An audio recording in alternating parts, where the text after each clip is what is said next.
guys, thanks for joining me again. If you're new to my channel, welcome. My name is Anne, and on my channel I review foreign international content, and today I'm back to review this excellent series called When Life Gives You Tangerines. And we're in episode 5 to 8. I think they're calling it volume 2. But oh wow. First of all, can I just say she got on the plane. And I'm not sure about you. The plane, her being on the plane, it's a lot of people's dream on this plane. I know it is her dream to go abroad, obviously, get all that education, but you can't help but not think of a great grandmother who gave her mother money. You can't help but think of her own grandmother who used to dive in, who died young, who also her dream was her daughter to go to college. And then obviously her own mom who couldn't make it to college finally. The way she sold the house and she is just smiling, looking at her plane, going like, you know what? I don't care if I sell everything as long as we achieve this dream. Oh, she's laughing. Obviously they went from a house with a yard, with fruits and all that stuff. And they're going to an apartment. And the husband and the son are looking at her like, right now, really? Are you going to smile about the fact we're going to be living in this building?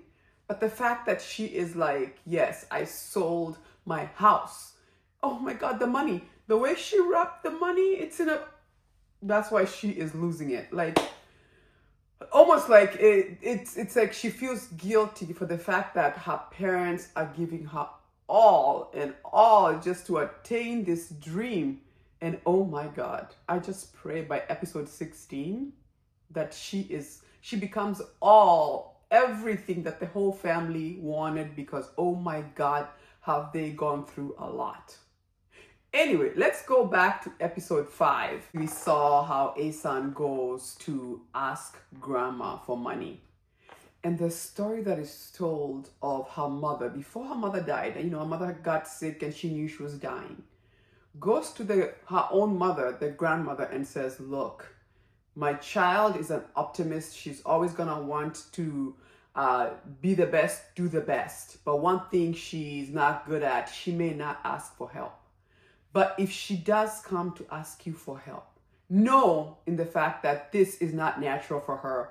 That means things are really, really, really bad. So I'm going to need you to jump in and help her. No questions asked, right? So when she's pregnant with their husband, they're having these kids, and they've got nothing. They come down to nothing. And by the way, the older couple that they lived, who was renting to them, wow, I love them so much. The way she would make sure they don't starve. Like, she'd be looking and she'd be like, I thought I didn't have rice, but today I come in, I got rice again. Wow. And the way he's so like non-sentimental, like, I don't ask me if I helped you. Don't ask me about this. Don't say thank you to me. Like, what did you expect us to do? Let us, pregnant woman, starve when we're here? Oh my gosh, the way they were coming through. Even to the end, the older guy is the one who made the stepmother and the stepfather like pay for 3 months of rent. It's like, don't send her a message of moral support. No, pay for rent for 3 months at least. That's the least you can do, right? Which was great, because the whole time that stepfather of hers, was supposed to give her an education, and he never did. He kept on tricking her, and she stayed long and pretty much raised her half siblings, right, for him. So even the lady was like, you should have paid. You owed her that much, giving her an education. So I love that the older man was like, no, we're going to need 3 months of rent. Okay? Help them out. But wow, when she goes to grandma and says, I need help. And grandma was like, take it, as in, here you go. And I was worried because her son would be like, so you're going to give her what we really don't have. But this whole time grandma had money, but she was just waiting for that day, because she made a promise to her dying daughter, like, look, if your grandchild comes to you for help, you have to help. You have to help her. And for me, since I'm dying, I'm going to go be with my brother, your son, who died ahead of you, which was always such, a sad thing. And I'll make sure to take care of him. That's the deal we're going to make. I'll take care of your child. You take care of my child, because You're down here and I'm up there. Oh my God, who wrote this script? It is so good. It is so heartwarming and touching. And then episode 6, Dear God. I don't know about you, but I have never cried so much. Oh my God, episode 6 was... Hopefully you've watched. If you haven't watched, maybe you want to go watch, come back, because there's no explaining without saying what happened. When that young boy, first of all, he's like, Mom, give me a hug. Mom, give me a hug. And she is just, when you're a mother and you got so many things going on, it's not that she didn't want to. It's just like she's being interrupted in so many places. And then they got a typhoon coming through. And then now her other daughter just got hurt on a bike or something. So she runs to go and find the daughter. And then the other boy follows. And then the little kid follows the brother. Like it should. Oh my God. The way that child drowned. And the way his son is holding on to her son. And she's in shock. So you can tell she has really not grasped that, whoa, it is not good. She keeps saying, my child is cold, my child is cold. She's holding his feet. She's holding his hands. And I'm like, dear God. But then, when Guan-Sik showed up, Mr. Strong, she calls him my man of steel. He's just not a lot of emotions, doesn't say much.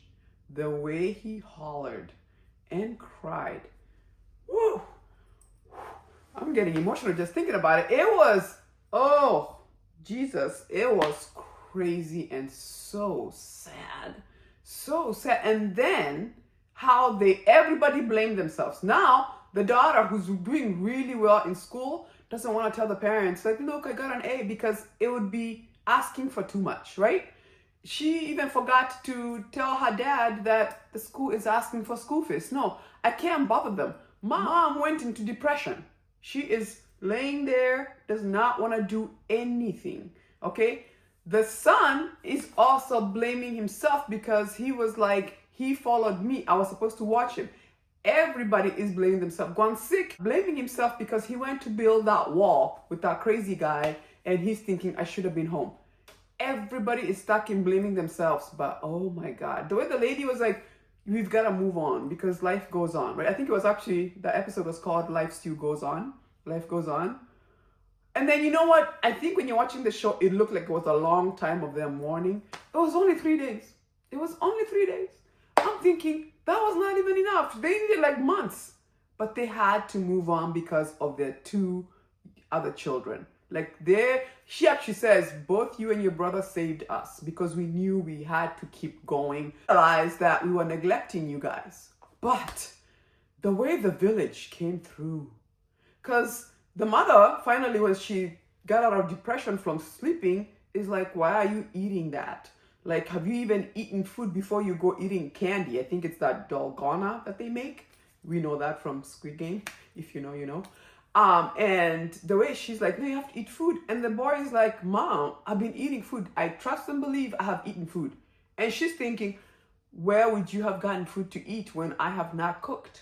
And then she goes to the storage and finds the neighbors have been coming and bringing food every day. The whole place was full of food. Holy buckets. I mean, episode 6, for crying out loud. Oh, so touching. When they say it takes a village, it takes a village. That is even the village saved them too. The way they came for them, oh, so good. And then obviously she takes the money that grandma gave her and they buy the boat and he becomes the captain. And I have to say, the mother-in-law, the way she was bragging, like, oh, my son is the captain. And she was like, maybe you should be thanking me because the last time I checked, it was my inheritance from my mother, from my grandma. So is it really, what, should you be celebrating or should I be celebrating? Incredible. And then the older grandma is like, hey, I'm glad to serve my daughter-in-law. That family is just crazy. But I love how Guan-Sik protect her. Like, did you guys come here to harass my wife again? Don't do it. Like, he was not allowing it. He was like, we're going to move out of here because we can't deal with them, right? Oh, so good. And then in 7, she becomes the chief. Oh my God. When she beat that guy, that old boyfriend of hers or fiance, that it didn't work out, and he's a womanizer. The way he was like, no, I was just massaging her feet. No, you were not. You were trying to have an affair. Because clearly, you got nothing going on with your wife who's stuck with you. She's just there, thank God, but you don't have a marriage, pretty much, right? It's a loveless marriage. so good to see because she was educated. So they were like, she's the most educated. She should be the chief. She cares about us anyway. Why not? Oh, love it so much. And I loved in this episode where the friends turned in her poem because she was good at writing poem and she just won. But then the principal is like, who is this student? Didn't I not ask you guys to make sure these kids write their names down? We won, and now we don't even know the name of the student. Hilarious. But then how the father goes to see her in college. By the way, the guy she's dating is so much like her father. And the father is looking at him and going like, oh no, she cannot marry a guy who's just like me, right? I think he's thinking, do better. Like maybe marry somebody who's more smarter than you. So it'll be interesting to see because we got the preview of her walking out as she's going to get married, but she's crying. And I'm like, who are you marrying? Are you happy, sad? What is going on? Are those tears of joy that you're getting married? Or is the fact that you're like, I don't want to? I don't know, but I cannot wait to find out what that was all about. But the guy that they are so in love is just like her dad, loves her to death. And then she's in university trying to survive. You know, you got kids who are looking at you because they know you're poor. And then she obviously is a top student and has won this, I believe it's a scholarship thing that will take her abroad, but they can't afford it, right? They can't afford it because the family is struggling. They've been selling everything left, right, and center. And it's like, what are we going to do? So the mother was like, nope. By the way, the lady who was trying to blackmail her, that was crazy. God bless that maid who was like, you better call the police because here is that diamond ring. I'm not sure what you're blaming her for. Thank God for that lady who made her do the right thing because turns out she had met her mother way in the past. Remember when they came to Seoul and their suitcases and money got stolen and that they told that lady, be careful, these people will steal from you. Don't go to sleep. She remembered. And she was like, she looked familiar. She looked like that lady I had met a long time ago. So she's like, do the right thing. Okay, somebody saved me. I need to save somebody else. So good. But the mother is like, let's sell the house. Okay, we're going to get this dream come through no matter what. I'm starting to feel like this show should have been called The Mother's Dream. You know what I'm saying? I know it's weird when life gives you tangerine, you know, kind of a parody from when life gives you lemons, you probably make lemonade. But I'm starting to feel like it's the mothers. It's the mothers, the grandmother, the great-grandmother, you know, her mother, her, they're all coming through for this dream. So when she is like, sell the house, because it makes a parent happy to see their kids do better. So it doesn't matter that she's taking the sacrifice of selling the house so that she can go to abroad in hope of a better future. And not just for her, but for everyone. Oh, what a nice story. And though she's crying over here, and this little boy is like, here, have a cookie, cry baby. And the guy's like, are you okay? They just don't know. They just don't know how far she's come. And she is realizing, like, my parents just gave me their all. I mean, they have just given me everything. To the point where her brother is even jealous, like, you guys just give her everything. But wow, the weight on her shoulder of the fact that she knows she is carrying everybody's dream on her shoulders. It made me think of, if you've ever gone abroad, you remember I came from Africa to come here for an education. So when you know your family is giving a lot to go and you're on that plane realizing I gotta do good, boy, I could relate. When she was over there crying, I was like, yep. Any person who's ever done this as an immigrant or anything, when you have to leave your country or whatever for work or school, you know this feeling. But boy, I cannot wait. I cannot wait for the dream to come true because I know it has to. It has to. So many people have sacrificed so much. So many people have even lost their lives. She will succeed. She will. She will succeed for everybody's sake. Let me know in the comment section, are you like enjoying this movie like I am? The roller coaster of emotions. It's like pulling on, our hearts are just like being pulled like this. But is it ever good? It is so good. And the acting, Park Bo-gum and IU, like I said, are killing it, are doing a fantastic job. Anyway, Let me know in the comment section. I cannot wait to read your comments about what you guys thought of this episode 5 to 8, because what a fantastic show. This is gonna win awards. This is very well done. Everything is so well done. Just fantastic. Once again, thank you so much for joining me. Like I said, I'm gonna keep reminding everybody, if you're on Hulu, watch Buried Hearts. That is so good. I will come and review that when it's all said and done, but oh, that is also very, very good. But once again, thank you so much for joining me. If you do like my video, give me a like, subscribe. It does help to support my channel. And I'll see you next week for the next 4 episode. Deuces.